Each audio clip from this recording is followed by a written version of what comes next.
கரூர்ல டிவிகே பார்ட்டியோட மீட்டிங்க்கு போன மக்கள் கிட்டத்தட்ட 27 ஆஸ் பர் த ரிப்போர்ட் 27,000 மக்கள்ல 39 பேர் இப்போ வரைக்கும் இறந்துருக்காங்கன்னு சொல்லிட்டு ரிப்போர்ட் சொல்லுது. ஆனா இதுல நம்ம குறிப்பிட்டு பார்க்க வேண்டிய விஷயம், இதுல 8 சின்ன குழந்தைகளும் இறந்துருக்காங்க. ஸோ இது என்னோட மைண்ட் செட் எனக்கு புரிதலை வச்சு தான் நான் சொல்லிட்டு இருக்கேன். இது it's not an audio launch. இது ஒரு ஆடியோ லான்ச்சோ அந்த மாதிரி ஃபங்க்ஷன் கிடையாது. இது ஒரு பொலிட்டிக்கல் பார்ட்டி மீட்டிங். அதுல போயிட்டு குழந்தைங்களை நீங்க கூப்பிட்டு போய் விடுறது இது எந்த விதத்துல நியாயம்னு என்னோட இன்ஸ்டிங்க்ட் தான் நான் சொல்லிட்டு இருக்கிறேன். என்னோட புரிதல் தான் நான் சொல்லிட்டு இருக்கேன். யாரை பார்க்க வந்திருக்கோம்? நம்ம அங்க பார்த்து சொல்லு, யாரை பார்க்க வந்திருக்கோம்? ஸோ இதுக்காக பார்த்தீங்கன்னா இப்போ அங்கே டிவிகே பார்ட்டியை சேர்ந்த லீடர்ஸ் மேலே பல செக்ஷன்ஸில் எஃப்ஐஆர்ஸுமே ஃபைல் பண்ணியிருக்காங்க. ஆனரபிள் சிஎம்முமே இப்போ ஒரு ஒன் மெம்பர் கமிட்டி ஆகிய ரிட்டையர்டு ஜட்ஜை வச்சும் கமிட்டி வச்சு இப்போ கமிட்டி ரிப்போர்ட்டுக்கான என்கொயரி போயிட்டுருக்கு, இன்வெஸ்டிகேஷனும் போயிட்டு தான் இருக்குது.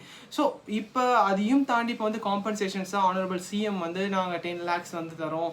அண்டு டிவிகே பார்ட்டி லீடர் நம்ம விஜய் அண்ணனும் நான் 20 லட்சம் நான் காம்பன்சேஷன் கொடுக்குறேன். அது மட்டும் இல்லாமல் honourable PM prime minister Narendra மோடியுமே 2 lakh பிஎம் ரிலீஃப் ஃபண்டில் தான் நாங்கள் கொடுக்குறோன்னு சொல்லியிருந்தாலும் இந்த அமௌண்ட்லாம் சேர்த்தாலுமே இந்த லைஃபுக்கு ஈக்குவல் பேலன்ஸ் பண்ண முடியாது. உயிருக்கு இது ஈக்குவலாகவே ஆகாது.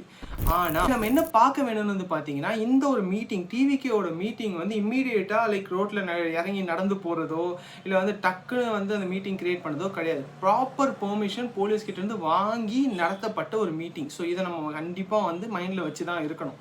அண்ட் செகண்ட் திங் பார்த்தீங்கன்னா, இது 10,000 பேர் வர வேண்டிய இடத்துல 27,000 பேர் மேலே வந்தது. அந்த ஸ்பாட் எல்லாமே நம்ம அனலைஸ் பண்ணாலுமே இதை ஒரு டிசாஸ்டராக நம்ம கன்சிடர் பண்ணாலும் இது ஒரு மேன்மேட் டிசாஸ்டராக ஆகும். ஸோ அப்படி பார்க்கும்போது ஈக்குவலாக இவங்க 2 பேர் கையிலுமே ஈக்குவலாக ரெஸ்பான்சிபிலிட்டி பிரியுது. ஒன்று பார்ட்டி அவங்க கரெக்டாக ஆர்கனைஸ் பண்ணலை அப்படின்ற பட்சத்தில் அவங்க மேலேயும், இதை ஈவன் தான் பெர்மிஷன் வாங்கியிருக்காங்க அப்படின்னும் போதும் அஃபீஷியல்ஸ் இதை சரியாக எடுக்கலை, ஸ்டெப்ஸ் எடுக்கலை அப்படின்றது அவங்க சைடுமே டிஃபால்ட் இருந்துட்டு தான் இருக்குது. ஸோ இதை நம்ம லைக் கண்ணை மூடிட்டு இல்லை இது டிவிகே பார்ட்டி விஜய் மேலே தான் இது தப்பு, அவர் அரெஸ்ட் பண்ணணும் அப்படின்றதும் சொல்ல முடியாது.